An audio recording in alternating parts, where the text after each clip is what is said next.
Statement of Dexter regarding their experience with an old man, a farmhouse, and a murder. Original statement given 10th of July 2022. Audio recording by Jonathan Sims, head archivist of the Magnus Institute, London. Statement resumes. Our embrace was interrupted by a roar of sound, a gunshot that ripped through the silence. "Hello, Dexter," the old man said. My boyfriend screamed, and I felt woozy. My vision was blurry and my head was spinning.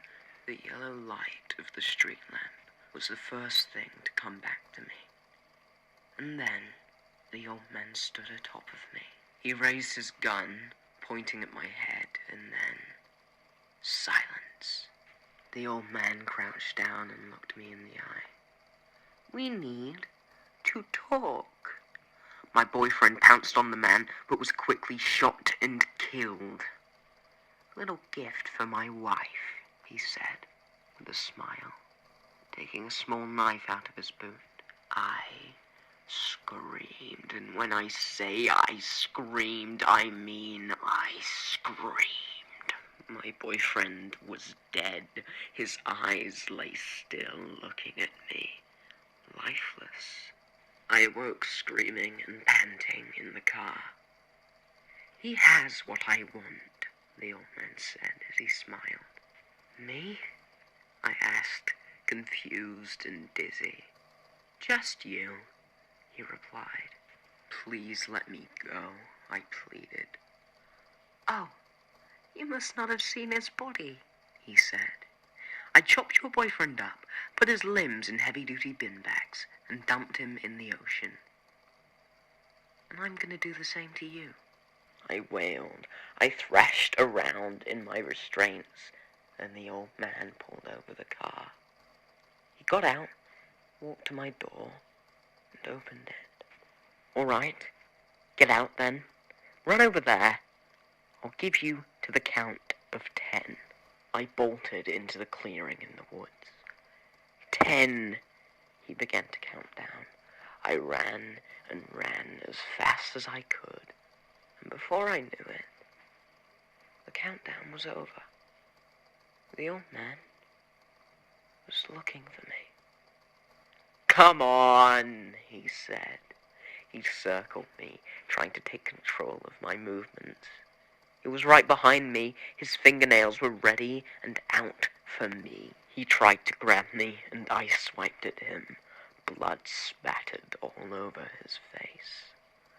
"Oh, you little bitch." I ran off into the night, and he followed. I looked back to see the old man chasing after me, his pants saturated with my blood. "Please, I need help," I screamed. I turned around and raced up the hill. I reached the top and rushed towards a small farmhouse that, before, was just out of my view. I ran there screaming, and a man on the porch perked up and looked at me. He saw me. The old man pounced on me, his skeletal hands wrapped tight around my neck.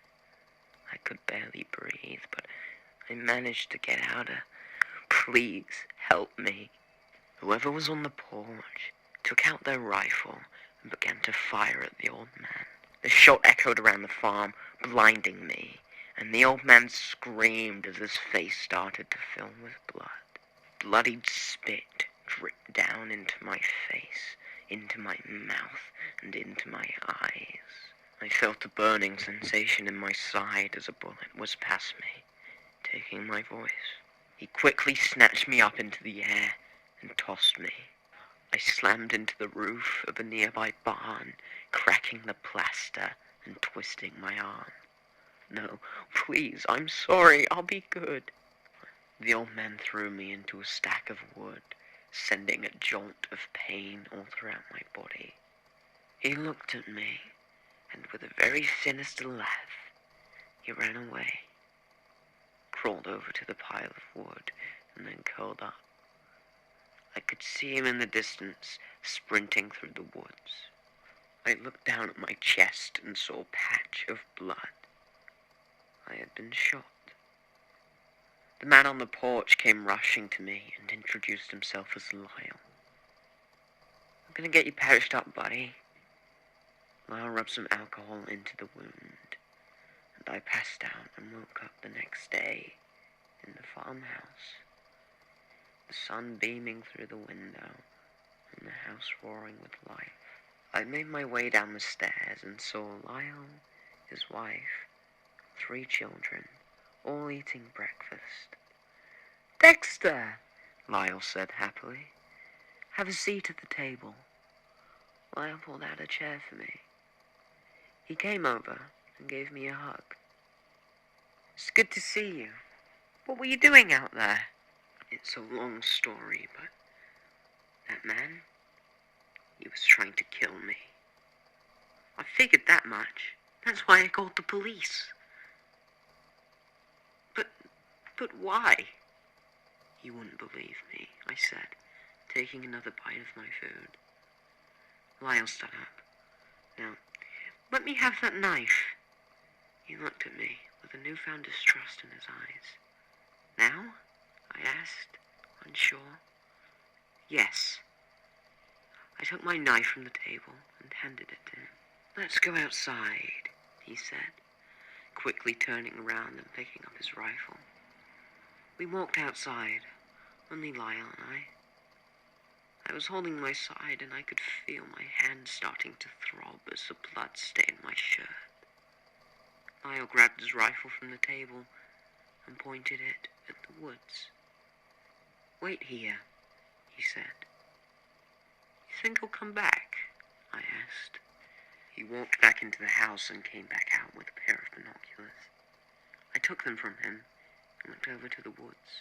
"Okay, here we go," he said, snapping the binoculars to maximum magnification. I watched as Lyle ran towards the woods, carrying his rifle over his shoulder.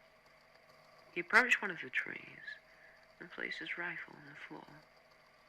Then he removed some kind of hammer from the pouch on his waist and began to chip at the trunk. Suddenly, the entire tree erupted in a geyser of blood, sending chunks of bark flying across the forest. "Shit, we're too late," Lyle said on the walkie-talkie, looking over at me with an expression of disbelief. "Who are you?" a loud voice shouted, startling Lyle. "I'm Lyle, your neighbor. Don't worry, I'm here to help," Lyle said, with a reassuring smile. Lyle's neighbor looked over to him. "What the fuck was that, then? I'm calling the police." The neighbor turned away, his phone to his ear. I watched through my binoculars as Lyle raised his rifle, pointed it at the back of the neighbor's head, and fired.